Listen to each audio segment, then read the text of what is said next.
Dans cette vidéo, nous allons aussi aborder la notion ici là d'opérateur en C++. Alors, c'est quoi un opérateur de manière ici là concrète?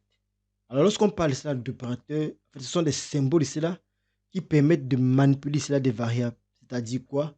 Va nous permettre ici là, en fait, les opérateurs ici là vont nous permettre, autant pour moi, d'évaluer par exemple ici là les différentes variables ou bien alors de faire des opérations ici là sur les différentes variables que nous utilisons ici là dans notre programme. Et en programmation C++, on va ici là distinguer plusieurs types d'opérateurs parmi lesquels ici là les opérateurs ici là d'affectation, les opérateurs ici là de conversion implicite. Alors là, nous allons commencer ici là par l'opérateur ici là d'affectation. Si vous voyez très bien, depuis le début de notre formation, il y a un opérateur qu'on a beaucoup plus utilisé lorsqu'on utilisait des variables. C'est l'opérateur d'affectation ou bien encore l'opérateur égal. Dans le premier opérateur le plus important en fait qu'on utilise, c'est l'opérateur d'affectation. Il est noté ici là égal. C'est lui qu'on appelle en fait l'opérateur ici d'affectation. Alors, à quoi sert cet opérateur en fait? Il permet cela d'assigner, par exemple, une valeur à une variable en fait. Attends, ça dit quoi? Lorsqu'on va dire par exemple variable, on va dire une variable, on va déclarer une variable par exemple. On va dire que la variable en question ici là va recevoir, par exemple, c'est ce qu'on appelle une expression. La variable reçoit ici là une certaine ici là expression en fait. Ça signifie quoi? Ça signifie c'est là que le terme ici là qu'on a à gauche qui est nommé, c'est la variable ici là, peut être une variable simple en fait, premièrement. Ça veut dire que ça peut être une variable simple, un élément ici là de tableau, mais ici là, pas de constante en fait. Donc, c'est à quoi va servir ici là l'affectation. Donc, on ne peut pas essayer de faire une affectation lorsqu'on a affaire à une constante. Si vous vous rappelez très bien, dans la vidéo où nous avons parlé des constantes, j'ai dit tantôt que lorsqu'on déclare une constante, alors on va l'initialiser directement. Donc, lorsqu'on déclare une constante, on ne va pas parler d'affectation en fait. Donc, on va parler plutôt d'initialisation si vous vous rappelez. Donc, ça dit quoi?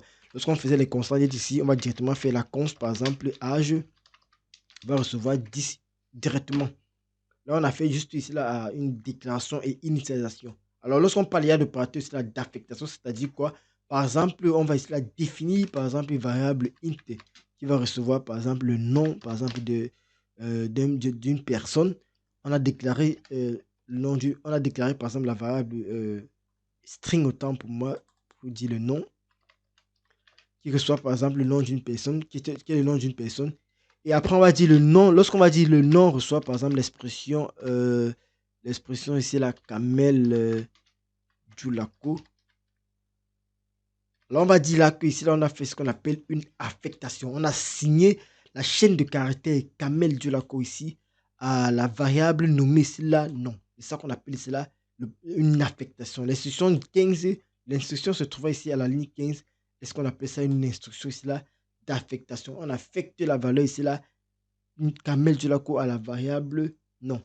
Donc, c'est ce qu'il faut retenir en ce qui concerne cela, l'affectation. Et pour illustrer cela, on peut prendre un exemple très simple. On va par exemple aller sur un exemple simple pour illustrer cela de manière concrète. Par exemple, là, on sait très bien que notre programme ici, là, on commence toujours ici là par le dièse include IOStream. Après, on a ici là un using namespace std. Après, on a ici là une main pour dire qu'on lance l'autre fonction principale, si vous vous rappelez très bien. Bon, là, je vais faire juste un commentaire pour dire qu'on a fait cela aux opérateurs en C++. Après, on fait un cout pour dire, par exemple, qu'on veut afficher en console cela, les opérateurs en C++. Qu'est-ce qu'on va donc faire? On va par exemple, cela dit qu'on va déclarer deux variables int et on va les initialiser au même moment.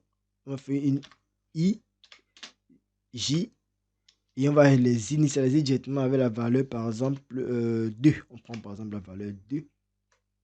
On va déclarer encore également un float et on va lui assigner une valeur qui va être égale à quoi? 2.5. Si vous vous rappelez bien, vous êtes censé comprendre ce que ça veut dire. Alors, qu'est-ce qu'on va faire? On va essayer de modifier ici là, la valeur ici là, de i et l'ajouter pour en fait faire ici ce qu'on appelle une addition en fait. Donc, qu'est-ce qu'on va faire? On va faire ici là un x. On va dire par exemple que x va recevoir quoi? On va faire une affectation. On va dire, bon, on peut commencer d'abord par i. On va modifier le contenu de i en faisant cela, une opération ici là d'affectation en fait. Donc, on fait l'opération ici là d'affectation. Ça fait qu'on a un deuxième opérateur, on va voir ça en profondeur après. Le premier opérateur qu'on est en train de voir ici, c'est l'opérateur d'affectation. On va dire quoi? Que I, dorénavant, va recevoir quoi? Il va recevoir ici là J plus X en fait. Et on peut aussi également changer la valeur de X. On va encore faire quoi? Une affectation de nouveau. On va dire X va recevoir donc quoi? X va recevoir ici là sa valeur précédente plus quoi? Plus un I en fait. Ici, on fait tout ça et comme met le point virgule, notre instruction ici là est correcte. Et qu'est-ce qu'on peut faire maintenant par la suite? On peut faire un affichage. On peut faire un cout de X par exemple. J'ai fait une erreur ici. Bon, là, on peut, pour aller à la ligne, on peut faire juste là, un anti-slash comme je vous ai montré tantôt. N pour aller à la ligne. Maintenant, qu'est-ce qu'on peut faire? On peut copier cette ligne. On va venir là. La coller. Vous pouvez essayer d'afficher le résultat de ces deux variables en fait. Donc, on peut afficher le résultat de X par exemple. Oups, j'ai fait une erreur.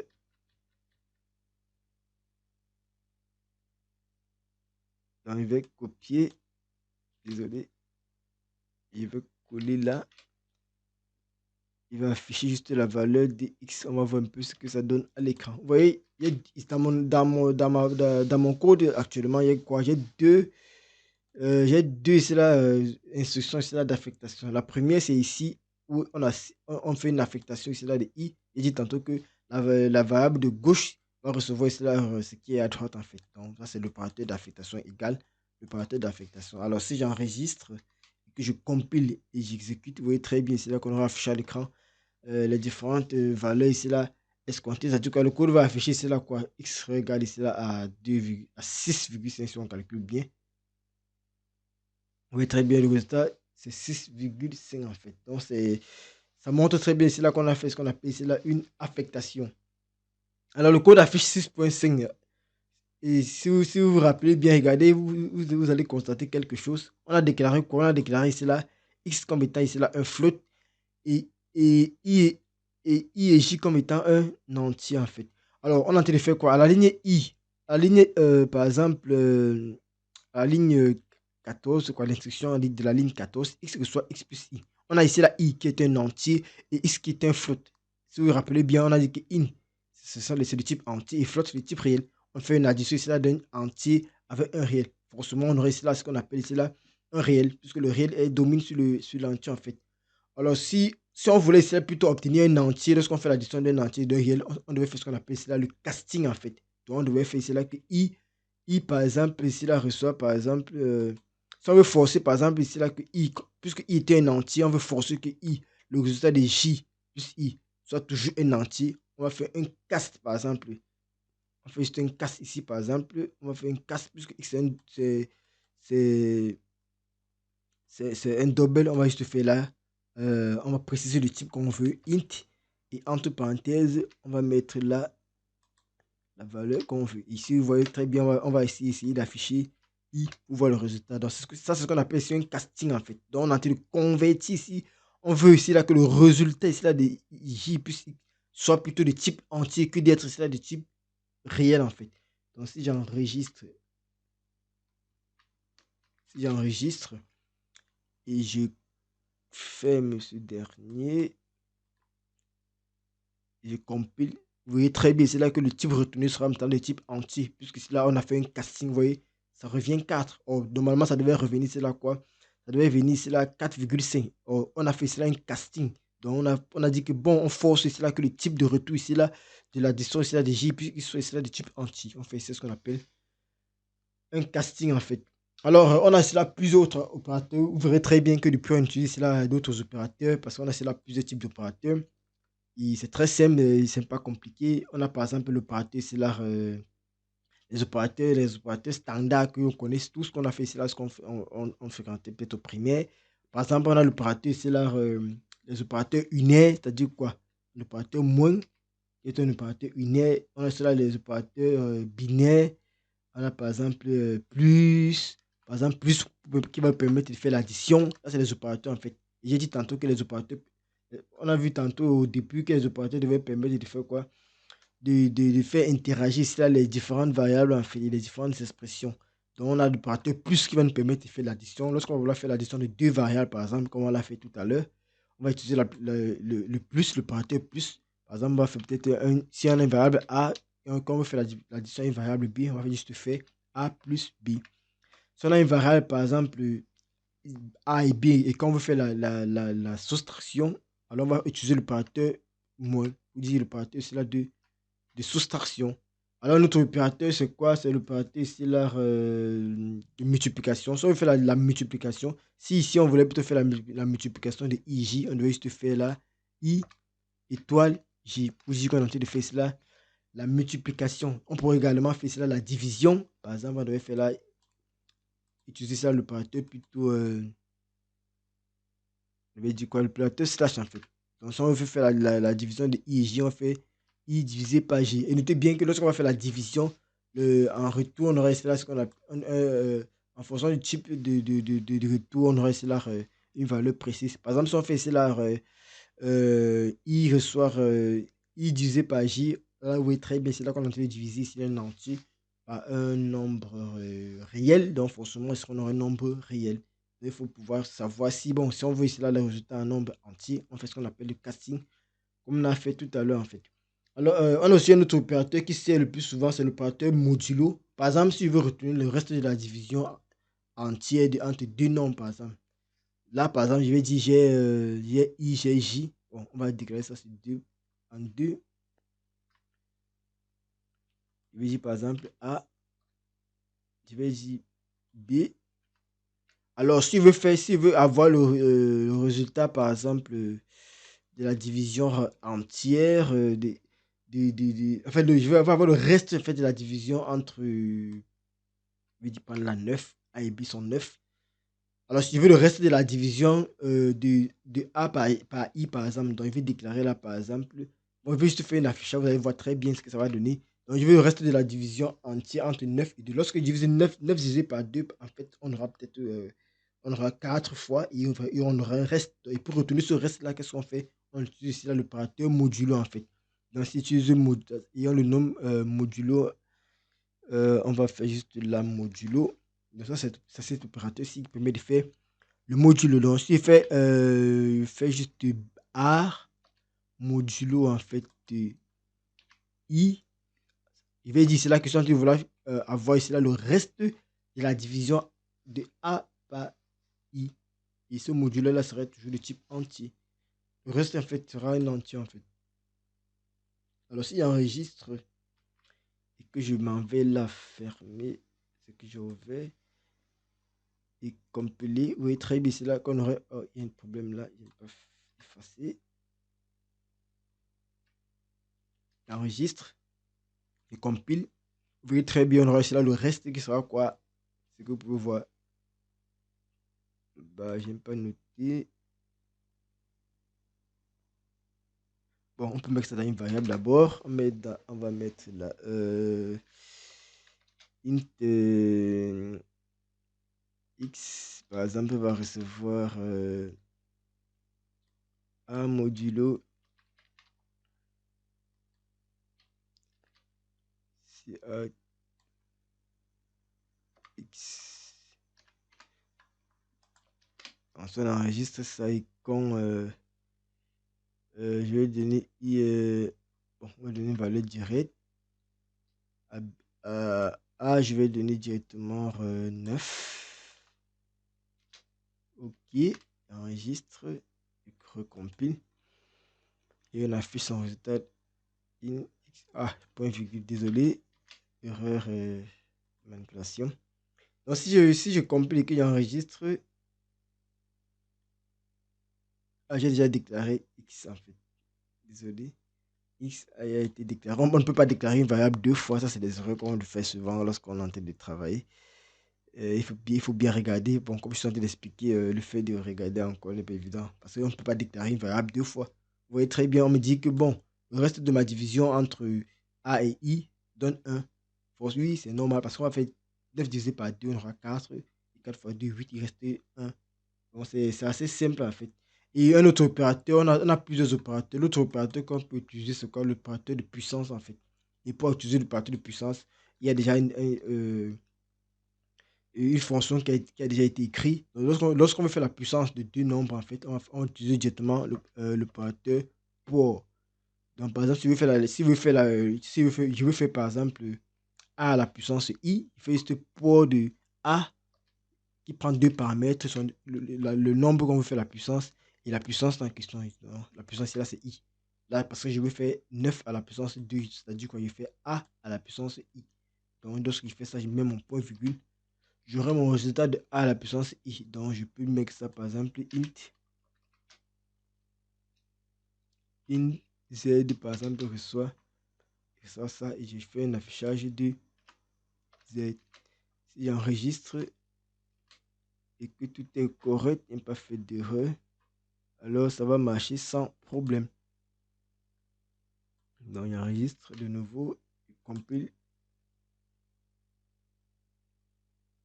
Bon, là, vous voyez, Paul ne va pas prendre parce que, pourquoi ça ne prend pas? Parce qu'il y a ce qu'on appelle quoi?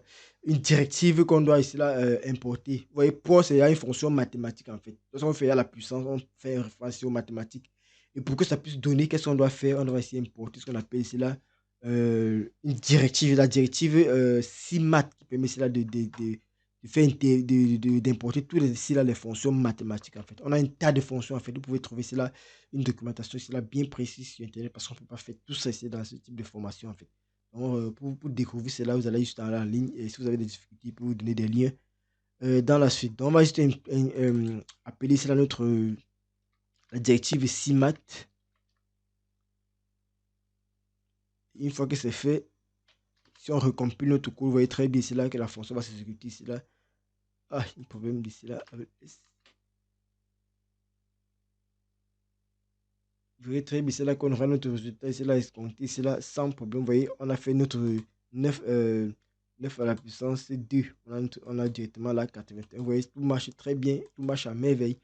Alors, c'est ça les opérateurs en fait. Donc, voilà. Un autre type d'opérateur, on a ce qu'on appelle ici là les opérateurs ici là relationnels en fait. Donc, ce sont des choses qu'il va falloir travailler parce que c'est tout ça pour vous servir ici là lorsque vous serez en train d'écrire soit vos jeux, soit vos logiciels, soit vos applications mobiles en fait. Donc, ça, c'est à quoi va servir ici là les opérateurs. Alors, on a d'autres types d'opérateurs.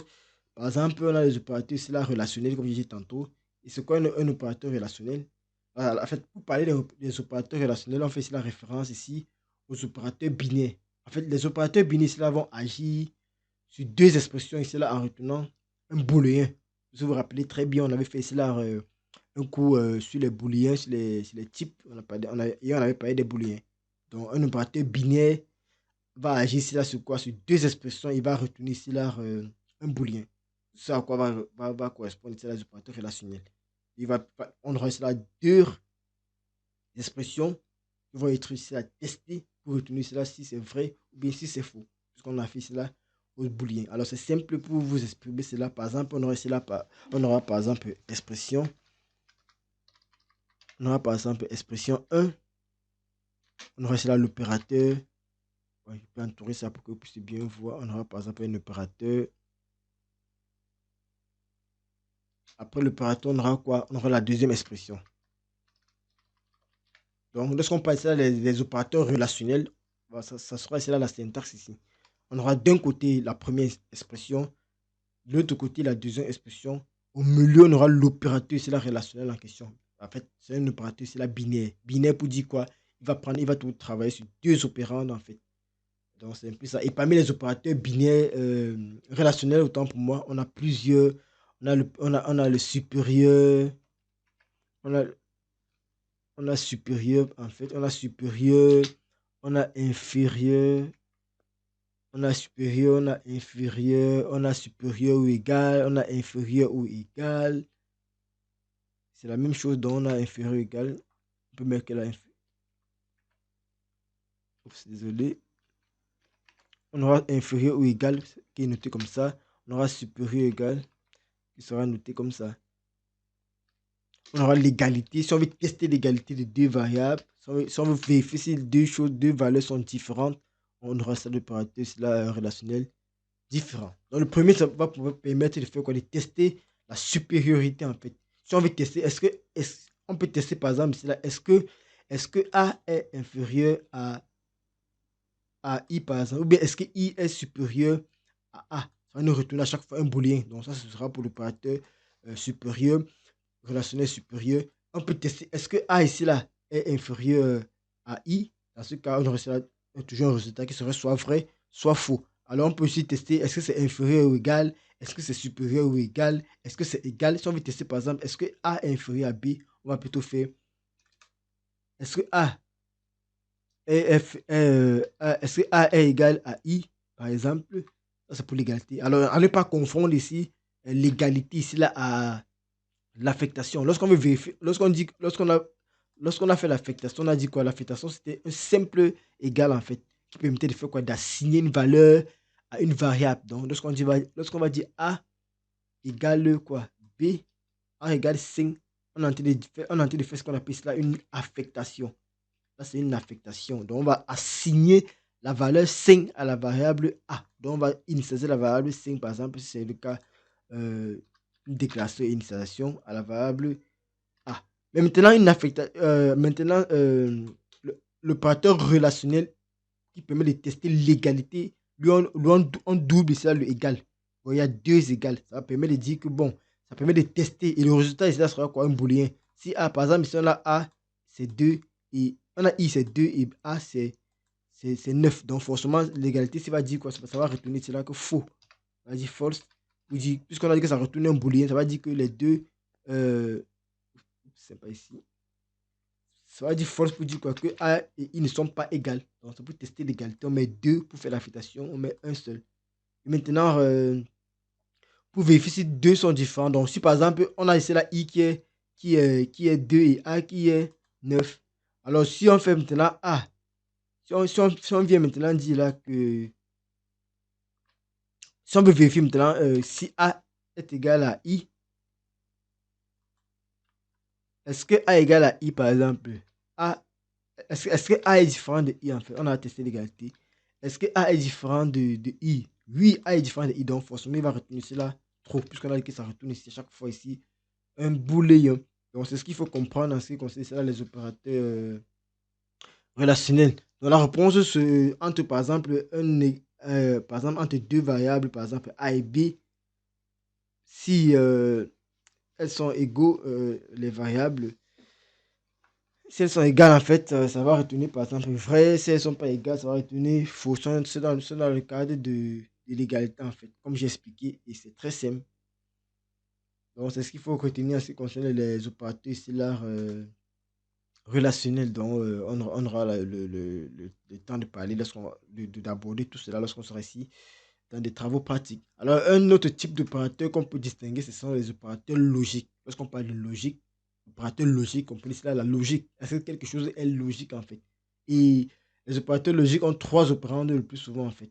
On peut avoir jusqu'à trois opérandes pour tester cela, les opérateurs logiques. Donc, elle peut agir sur trois opérations. En fait, elle peut agir sur plusieurs opérations, autant pour moi. Donc, désolé. Parce que c'est là, on a trois principales opérateurs logiques. Par exemple, quand on parle de logique, on a la logique, par exemple, et on a le ou et on a le non. Par exemple, quand il parlait de et, parmi les opérateurs logiques, donc, si je dis là, opérateur logique, parce qu'on parle des opérateurs logiques, on aura par exemple ici là l'opérateur et. Pour dire que A et B, on va dire, on va utiliser le et commercial, deux fois et. Si on veut dire maintenant que ou, si on veut dire le ou, si par exemple on veut dire que si l'âge du garçon est égal à 5, ou alors si son âge est égal à 15, on va faire telle chose. Donc, on va utiliser ça l'opérateur ou, qui est constitué quoi de deux tirets, deux tirets obliques en fait. Donc, c'est notre barre de 6 qui est sur la barre de 6 en fait. Alors, si on veut dire non en fait, si on dit par exemple si l'utilisateur n'est pas connecté en fait, on peut dire non. Ça veut dire qu'on peut utiliser juste ici là, notre point d'exclamation pour dire non. Donc ça veut dire non. Celui-ci là veut dire ou. Et celui-ci là veut dire et. Et comment on utilise ceci en fait? La syntaxe c'est quoi? Lorsqu'on va vouloir utiliser cela, les opérateurs logiques, on aura par exemple une expression. L'expression 1, on aura un opérateur, on aura l'expression 2, on aura, après l'expression 2, on peut avoir également ici un opérateur et après l'expression 3. En fait, on peut avoir autant d'expressions possibles en fait avec les opérateurs logiques. L'opérateur logique ici est différent des autres opérateurs parce que lui ici là, il peut prendre ici là plusieurs opérandes en fait. Donc, on peut tester A, est-ce que A égale à B ou A égale est différent de B ou A est non. Ou bien on a non A, tout ça. En fait, c'est comme ça un peu comme qu'on essaie de voir ça. Et le principe d'évaluation ici là est on quitte quoi? On quitte de la gauche vers la droite lorsqu'on fait l'évaluation. Et le plus souvent, on a des priorités en fait. En fait, le plus souvent, on va toujours en fait. Bon, l'évaluation, on appelle ça quoi? Shot. En fait, l'évaluation ici, le principe d'évaluation ici, lorsqu'on est là dans les opérateurs logiques, c'est quoi? C'est le short circuit en fait, evaluation. On appelle ça en anglais short circuit evaluation. C'est-à-dire quoi? On va ici là quitter de la gauche vers la droite. Et dès qu'ici là, le résultat ici là est défini, on va ici stopper ici là la vérification. On va prendre un exemple très simple. Si par exemple, nous sommes là, on va ici là mettre en exemple les opérateurs logiques. Voilà la syntaxe. Et les opérateurs logiques vont souvent s'exécuter ici avec ce qu'on appelle les conditions. Bon, on n'a pas encore vu les conditions, on va entrer en profondeur à la suite de cette présentation. Considérez par exemple, on veut regarder si i est supérieur à 0 et que i est supérieur ou égal à 9 et que ici est égal à et qu'on a ici là peut-être un P, par exemple, un tableau avec I est différent de 0. Qu'est-ce qu'on va faire? On va juste vérifier. On va dire par exemple I. On va dire I supérieur à supérieur. On va dire I supérieur ou égal à quoi? À 0. Par exemple, et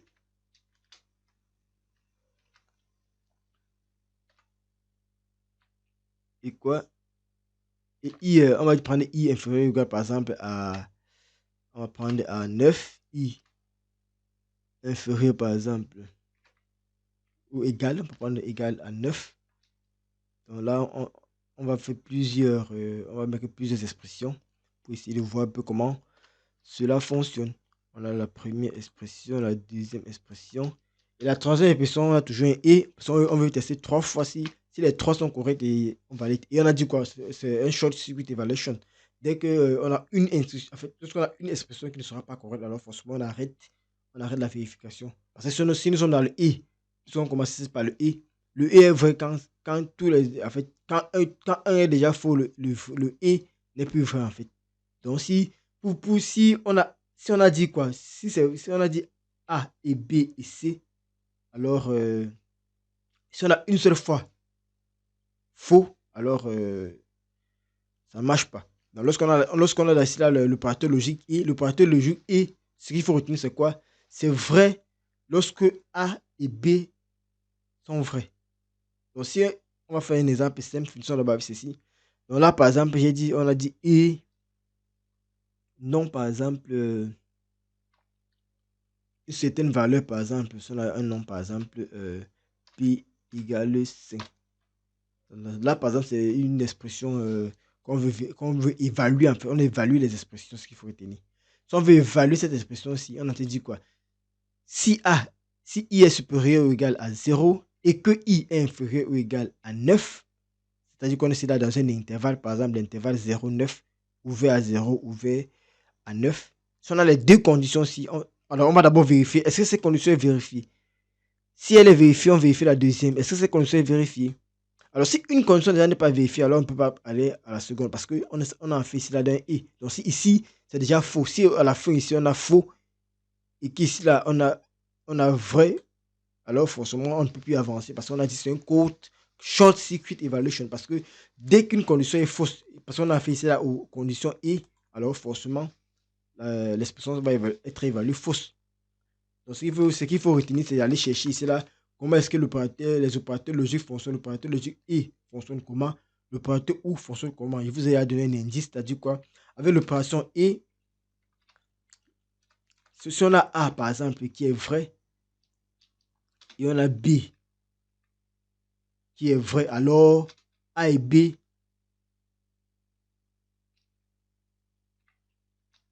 sera vrai. Donc, on sera true puisqu'on est en train de parler des booléens en fait. Donc, si A est vrai, si on a A par exemple et B, A est vrai, B est vrai, alors A et B sera également vrai. Alors, tous les autres conditions ne seront pas vérifiées autant pour moi. Parce que avec le et, si les deux sont vrais, c'est vrai. Si on a déjà un qui n'est pas vrai, ou bien si on a deux faux, alors on sera toujours à faux. Dans toutes les autres conditions, si on prend maintenant, si on prend par exemple vrai et faux, alors on aura toujours faux. Donc ça veut dire que si on a un A qui est vrai et on a un B qui est faux, alors le A et B va être faux. En fait, toutes les autres conditions seront fausses. Maintenant, pour le OU, comment ça se passe avec l'opérateur logique OU? Si on a l'opérateur logique OU qui est dit tantôt. Donc si on a OU, si on a A par exemple, qui est vrai, si on a nos A, on va prendre, si on a A et B, qu'est-ce que fait le A ou B? Qu'est-ce que va donner cela on va faire ça d'une manière propre. A ou B va donner quoi? Voilà la ligne. Alors, si A, par exemple, dans ce cas, si A est vrai, on va noter, on va dire true ou false, puisque ce sont des booléens que ça retourne. Puisqu'on évalue, par exemple, ici, là, ça retourne un booléen. C'est ça qu'on teste maintenant, puisque le et ne sera vrai que si ce qu'on a ici, là, est vrai, et que ce qu'on a ici, là, est vrai. Donc, si ça est vrai, si le résultat d'ici, là, est vrai, si i est supérieur ou égal à 0, ça veut dire qu'on a vrai. Et si on a i inférieur à b, et que c'est vrai, donc, forcément, on sera ici là, on aura ici là un vrai. Maintenant, on va tester juste ici là pour voir ce que ça donne. Maintenant, ici là, comment est-ce que le ou fonctionne? C'est ce que je voulais expliquer. Si on a A, on a B, alors comment va se comporter A ou B? Première chose, on peut voir. Ce qu'il faut retenir, c'est que l'opérateur ou est vrai dans tous les cas, sauf dans les cas où A et B sont faux. Donc, si on a A qui est false et B qui est false, alors A plus B va donner quoi? Va donner false. Dans tous les autres cas, ça serait vrai. Donc, ici, dans tous les autres cas, si l'un ou l'autre est déjà vrai, alors on aura ici là vrai. C'est-à-dire quoi? Si par exemple, on a A qui est faux, on a B qui est vrai, alors A ou B sera vrai. Même chose, si on a A qui est vrai, qu'on a B qui est faux, alors A ou B sera toujours vrai. Donc la seule fois où A ou B est faux, c'est le cas où on a faux, A faux, B faux. Forcément, on aura A ou B faux. Donc, dans le cas de où on a faux si A, B sont faux. Dans le cas et, on est vrai dans une seule fois. Dans le cas où les deux sont vrais en fait. Donc c'est ce qu'il faut retenir en ce qui concerne cela, les deux opérateurs cela, logiques ci en fait. Donc c'est ce qu'il fallait retenir. Et les opérateurs logiques, on parle le plus souvent cela d'opérateurs logiques bit à bit. Et pour définir les opérateurs logiques bit à bit, ce qu'on peut dire c'est quoi? On va dire qu'ils permettent cela de manipuler cela les entiers. Lorsqu'on nous sommes sur les entiers en fait, on parle cela d'opérateurs bit à bit. Par exemple, on avait parlé des entiers, on avait parlé des types, du type short, on avait parlé du type int, on avait parlé du type long en fait. Et on peut les évaluer, on va essayer de faire les évaluations bit à bit. Donc, on peut essayer de la convertir en binaire. On peut avoir une expression ici, on va la convertir en binaire pour voir cela, essayer de faire l'évaluation en question. Et on a parlé des opérateurs illogiques. Donc, d'opérateurs ici, en fait, c'est ce qu'on appelle le illogique. Ça, c'est le illogique. Ça, c'est le ou. On aura l'opérateur ou inclusif. Ça, c'est le illogique. Ça, c'est le ou. Ça, c'est le ou. Le seul si, c'est ce qu'on appelle le ou. En fait, on a plus autres. On va ici appliquer ça lorsqu'on sera ici dans des exercices parce que expliquer tout ça d'un coup, ça sera un peu, ça sera pas ici là facile ici là à assimiler. On va ici là exécuter certaines opérations ici là lorsqu'on sera ici là dans des travaux pratiques en fait. Alors, autre chose, lorsqu'on parlait d'opérateurs, on a aussi là ce qu'on appelle les opérateurs d'affectation composée. Alors, c'est quoi une opération d'affectation composée? On va essayer d'expliquer ça de manière ici là concrète. Alors, lorsqu'on parle ici là d'opérateur d'affectation composée, ça veut dire quoi? On aura ici là par exemple une expression, je vais noter, pour noter une expression, je vais mettre EXP. On aura par exemple une expression EXPR 1. On aura un opérateur OP. On aura par exemple égal. Une expression EXPR2. Vous voyez très bien, c'est là que j'ai un opérateur, j'ai composé en fait, c'est là l'égal. Puisqu'on a dit c'est là que égal, c'était quoi? L'opérateur d'affectation. Et à côté de l'opérateur d'affectation, j'ai mis un autre opérateur en fait. Donc ici, ça sera ici là un opérateur donné en fait. Alors si j'ai un opérateur ici là inconnu et un opérateur égal à côté, je suis en train de faire déjà ce qu'on appelle ici là en fait, je suis en train de faire ce qu'on appelle cela une affectation ici là, une opération d'affectation composée. Puisque égal, ça permettait de faire quoi? Il permettait de faire l'affectation. Mais à côté de l'opérateur d'affectation, je suis en train de mettre cela un autre opérateur. Donc, je suis en train de faire cela une affectation ici là, une composée. Donc, c'est ce que je voulais un peu expliquer. Et un exemple palpable, c'est quoi? Alors, tout à l'heure, j'ai fait quoi? J'avais dit cela que j'avais une variable int a. Je peux mettre qui est à 10 par exemple. Je peux avoir une variable int b qui est à 15. Alors je vais déclarer une variable int somme. Int somme, il veut me affecter une valeur à somme. Ce qu'il fait, c'est qu'il peut dire somme va recevoir quoi? Va recevoir. Il peut dire quoi? Il peut dire somme plus. J'ai fait ça tout à l'heure. Reçoit par exemple A. Vous voyez très bien, c'est là que j'ai fait ici à un opérateur d'affectation composé. Pourquoi composé? Parce que c'est là, à côté c'est là de l'opérateur d'affectation qui est égal, j'ai ajouté c'est là l'opérateur plus.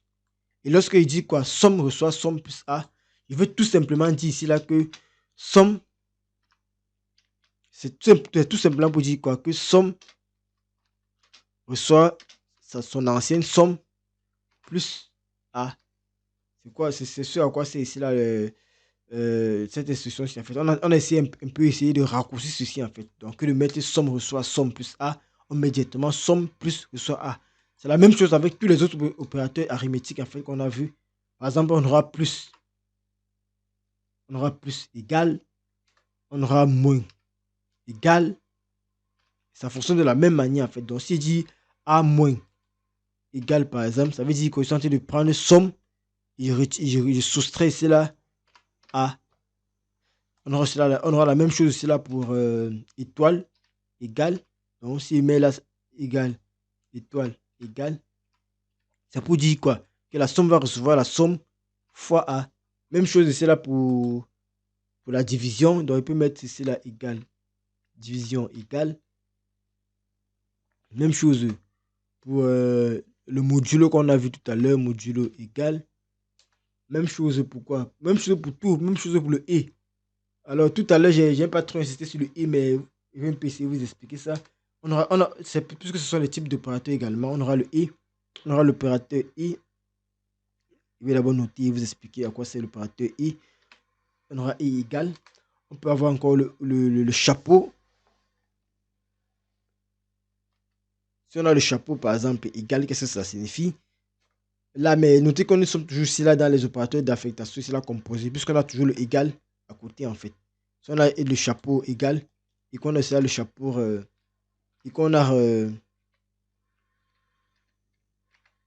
inférieur égal, c'est toujours une opération ici là composée, et qu'on a supérieur égal, c'est toujours là une affectation ici là, une opération d'affectation composée. Alors les quatre derniers ici là enfin, les 4 dernières opérations ici là d'affectation composée, ça signifie quoi en fait? Alors tout à l'heure, je vous parlais ici là des opérateurs logiques. En fait, ce sont toujours, c'est un type d'opérateur logique en fait. Le et seul, c'est un type d'opérateur logique. Le chapeau ici là, c'est un type d'opérateur logique. Les doubles, le flux entrant, c'est un type, ce sont des types d'opérateurs en fait. Et vous connaissez déjà les deux ici en fait. Vous avez dit que celui-ci c'était quoi? C'était pour. En fait, lorsqu'il était utilisé pour les affichages, c'était le flux. Mais cela, ça ne sera plus le flux en fait. Le premier, c'est ce qu'on appelle cela le et logique. Le et logique, vous connaissez ce que c'est que le et logique. On a le et logique lorsqu'on parlait des portes, les portes logiques en informatique. Si vous ne le savez pas, n'hésitez pas ici là à laisser des commentaires. J'hésiterai pas ici là à faire des vidéos pour vous expliquer en fait. Mais nous aurons aussi une formation complète en ce qui concerne les bases de l'informatique pour aborder cela, tous ces sujets-là. Alors, on a ici là le et logique, ça c'est ce qu'on appelle le et logique. Ça c'est ce qu'on appelle cela un ou exclusif en fait. Et ça c'est ce qu'on appelle ici là un décalage. On a fait cela le décalage à gauche et on fait cela un décalage à droite. En fait, et ces opérateurs, là, eux ils assistent, ça c'est ce qu'on appelle les entiers en fait, de manière ici là de bit à bit en fait. C'est ce que j'avais expliqué avant d'aborder les opérateurs d'affectation composée. Alors, un autre type d'opérateur qu'on peut voir, c'est qu'on a cela, les opérateurs ici là d'incrémentation ou de décrémentation. Alors, lorsqu'on parle ici là d'incrémentation ou bien de décrémentation, ce sont cela les opérations ici là qu'on utilise ici en informatique en fait. Alors, l'incrémentation permet de faire quoi? L'incrémentation permet ici là d'ajouter un pas à une variable. Et la décrémentation permet ici là de retirer un pas, c'est-à-dire quoi, une valeur à un objet en fait. Donc, incrémenter ou décrémenter, c'est là la variable associée à une unité en fait. Donc, lorsqu'on utilise c'est la moins moins, plus par exemple, c'est l'opérateur, c'est la d'incrémentation. Et moins moins, c'est l'opérateur, c'est la de décrémentation. Et, incré- les, et- en fait, ils s'utilisent c'est là, grâce à ce qu'on appelle cela des suffixes en fait. Donc, par exemple, si on a la variable, je prends par exemple la variable âge, si on a int âge par exemple qui est initialement égal à 0, on peut appliquer cela les opérateurs cela d'incrémentation ou de décrémentation. L'opérateur d'incrémentation sur la variable âge va dire quoi? Va vouloir dire quoi? Va vouloir dire qu'on veut cela incrémenter âge de 1. Donc, si on fait par exemple là, âge plus, on va dire là qu'on a fait cela une incrémentation en fait. Si on fait âge moins, on va dire qu'on a fait ce qu'on appelle cela une décrémentation. Donc, ils peuvent s'utiliser soit en préfixe, soit en suffixe. Donc, on peut avoir ce qu'on appelle cela, on peut avoir plutôt ici là plus H. Oups, désolé.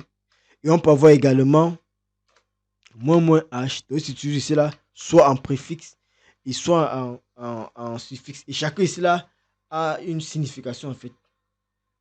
Alors, lorsqu'on utilise ici là en suffixe, donc par exemple ici, si on dit H plus, le suffixe va faire quoi? Il va retenir ici là l'ancienne valeur. Il retourne d'abord l'ancienne valeur de H avant ici là d'incrémenter H en fait. Je ne sais pas si vous comprenez. Donc, si par exemple on fait H plus et qu'on affiche ici là Cout,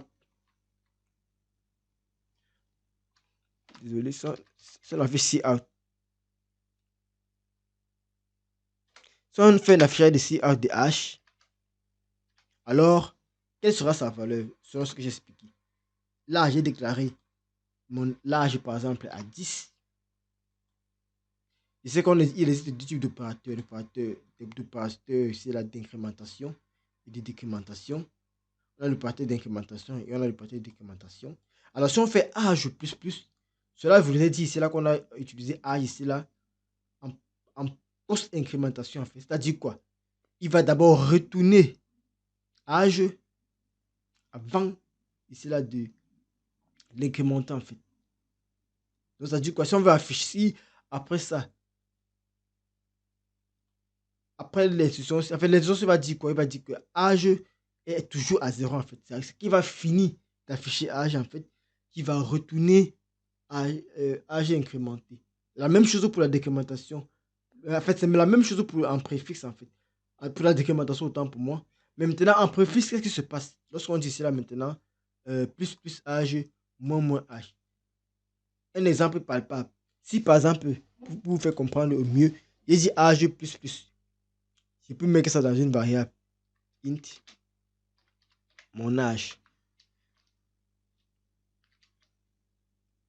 Si je fais mon âge reçoit âge plus, qu'est-ce qui se passe? Mon âge aura ici 10. Donc, il va affecter 10 à la variable mon âge. Et maintenant, il va incrémenter âge. Et âge va passer à 11. L'incrémentation ajoute 1, la décrémentation retire 1.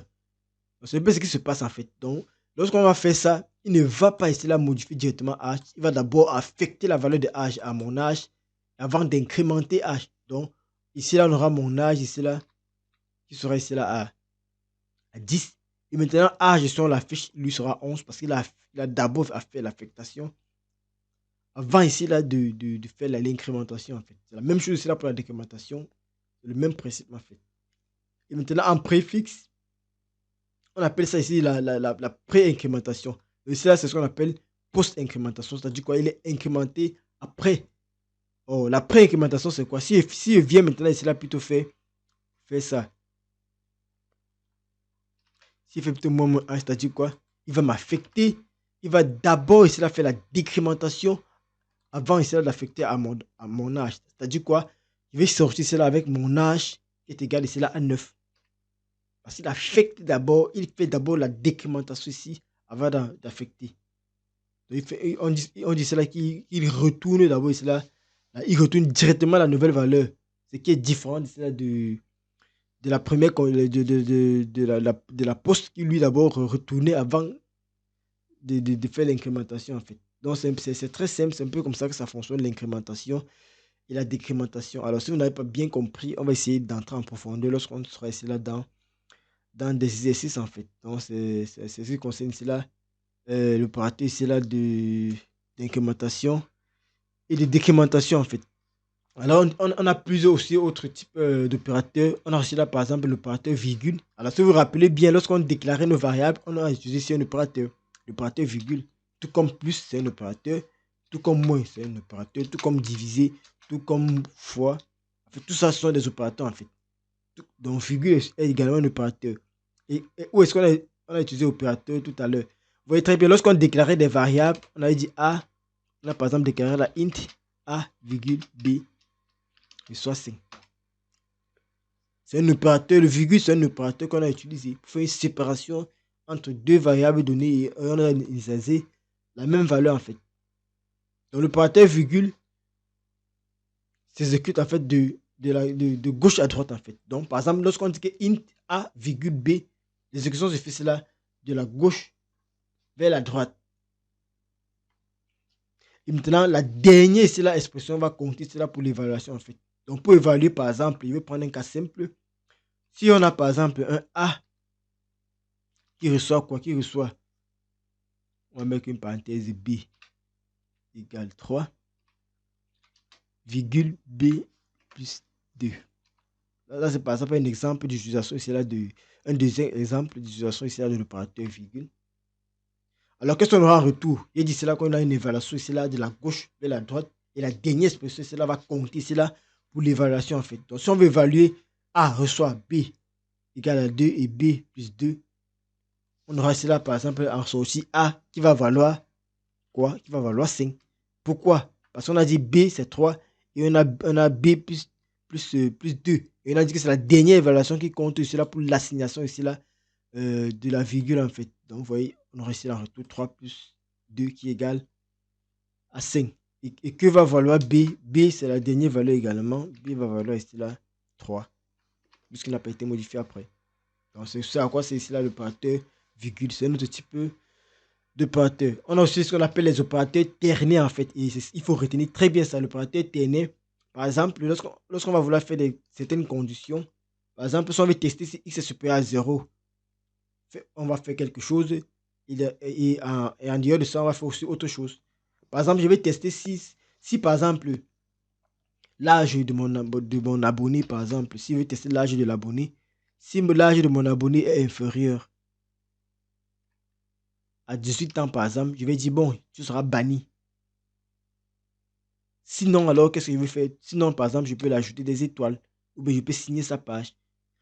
Alors, pour faire cela, qu'est-ce qu'on peut faire? Je vais prendre la KCM. Si on a, par exemple, un X qui est supérieur, oh, désolé, qui est supérieur à 0, ça, c'est la première condition, alors.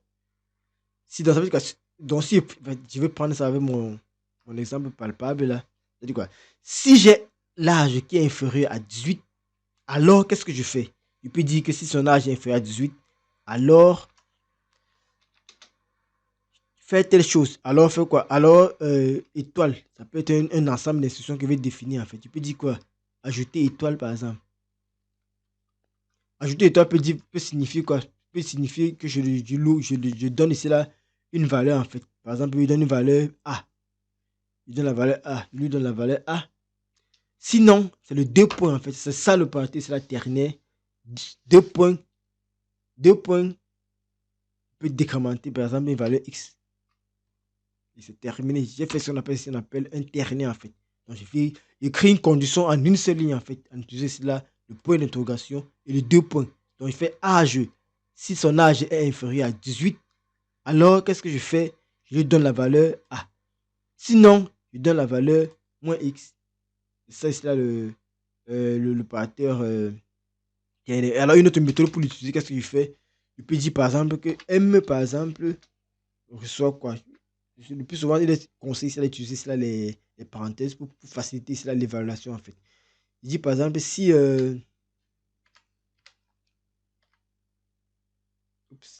il dit par exemple si on a un A qui est supérieur à B, ça veut dire qu'on a A et B définis. Si A est supérieur à B, qu'est-ce que je peux faire? Alors, on met un point virgule, un point d'interrogation, autant pour moi. Alors A. Sinon, B. Qu'est-ce que cette ligne signifie? Ça signifie quoi? On a déclaré par exemple une variable int M. On veut l'affecter une valeur. Et pour l'affecter, on fait ce qu'on appelle un ternaire. Ça veut dire quoi? On est en train de faire une condition sur une ligne pour pouvoir définir la valeur de M. On a en train de dire quoi? Que si on a A qui est supérieur à B, on vérifie là. Est-ce que A est supérieur à B? Oui, A est supérieur à B. Alors, le point d'interrogation veut dire alors M va recevoir A. Donc la sortie ici, on aura M est égal à A et on ne continue plus parce que la condition a été vérifiée. Donc si la condition n'était pas vérifiée, donc si on avait plutôt ici là 0 en fait. Est-ce que A est supérieur à B? Non, A n'est pas supérieur à B. Alors ça veut dire que M va recevoir la valeur qui vient après le 2 points. Donc, la valeur qui vient après le point d'interrogation, c'est la valeur correcte. Et après le 2 points, c'est la valeur ici là incorrecte. Donc c'est ce qu'il faut retenir en ce qui concerne ici là. L'opérateur ici conditionnel, ou bien l'opérateur conditionnel terné en fait. Donc c'est ce qu'il faut retenir en fait. Maintenant, aussi l'opérateur de conversion de type, comme il dit tantôt, l'opérateur de casting. En programmation, on parle de casting.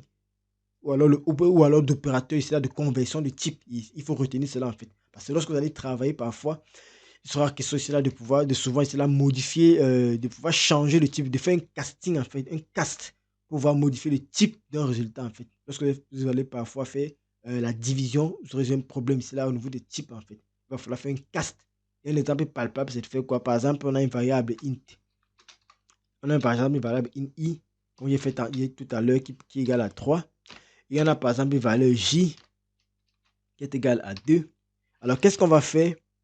On va vouloir ici là, faire la division et convertir ça en un réel. Parce qu'on sait d'office que si on divise i par j, le résultat sera ici, le résultat sera quoi? Un réel. Et si on veut afficher le résultat, alors il y aura une erreur. Parce qu'on a dit que i est entier. Donc pour que ce soit, ne soit plus ici là un entier, il va falloir faire un cast. Donc si on veut déclarer par exemple, on va peut-être dire quoi que on va déclarer si on veut l'afficher et pour que ça puisse marcher, on va dire que on va faire un float par exemple, faire un cast, on va caster ça et faire le cast, on le met dans les entre parenthèses, autant pour moi. Si on veut l'afficher, on va faire un cast. Donc, on veut forcer que le résultat de i divisé par j soit de type float. Donc, on est en train de forcer ici là le résultat en fait. Donc, si on déclare une variable, on peut aisément essayer de déclarer une variable int. Donc, float résultat par exemple va recevoir ça. On est sûr que le résultat sera de type float parce qu'on essaie de faire un cast de la division i par j.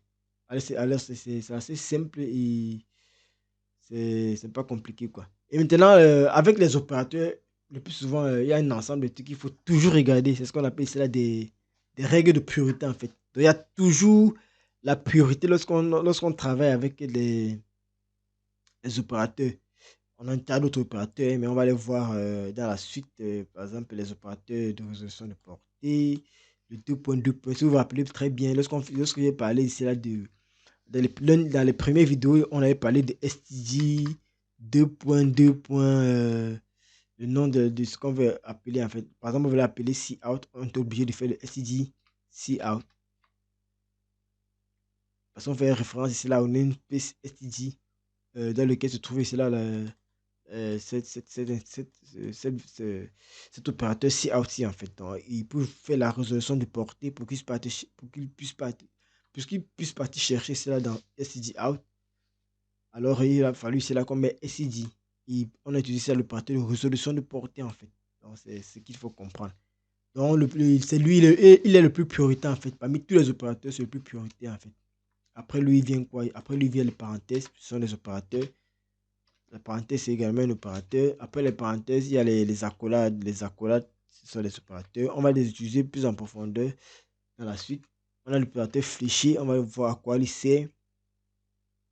Ne vous inquiétez pas, on a la flèche qui est aussi un opérateur. En fait, ça, c'est l'autre. On va c'est le premier opérateur, le deuxième, le troisième, le quatrième. Donc, après ça, on a le point. On va voir comment est-ce qu'on utilise également le point dans la suite de ce cours. On a on a laissé là le point d'exclamation. Enfin, je vous donne ça dans l'ordre en fait. On a le point d'exclamation. On a ça l'opérateur tilt. Tilt. On a ça, oui. On a tilt. On va voir à quoi ça sert. Ce sera plus là dans la programmation objet. On va voir à quoi servent les trois opérateurs ici. Le point, le tilde, En fait, avec même dans les structures, on va voir ici à quoi c'est celui-ci. Mais ça, c'est le ordre en fait de priorité. Donc, l'un sera priorité sur l'autre en fonction de où il se trouve en fait. Après le tilde, on a le plus, l'incrémentation qui est priorité. Après lui, on a le moins. Après lui, on a le moins qui est mis en priorité. Après, ce qu'on appelle l'opérateur d'adressage ou bien l'opérateur, c'est là de et commercial. Après, on aura ici là le étoile. Ce sont les opérateurs classés ici là par autre. Après, on aura les new, le delete, on aura les points étoiles, on aura les flèches étoiles, on aura le plus, on aura le moins binaire, on aura le inférieur, supérieur, on aura le ou inclusif, le ou exclusif, on aura les opérateurs d'affectation composés en fait. En fait, chacun est dans son ordre en fait. Et c'est assez simple quoi pour comprendre. En fait, on va entrer en profondeur dans les différents exercices. Alors, c'était tout pour cette partie où nous avons ici là vu les opérateurs. Ne vous inquiétez pas, on va ici entrer en profondeur lorsqu'on sera ici dans les travaux pratiques. Alors, c'était tout. Portez-vous bien et n'hésitez pas ici à liker, à commenter et à partager.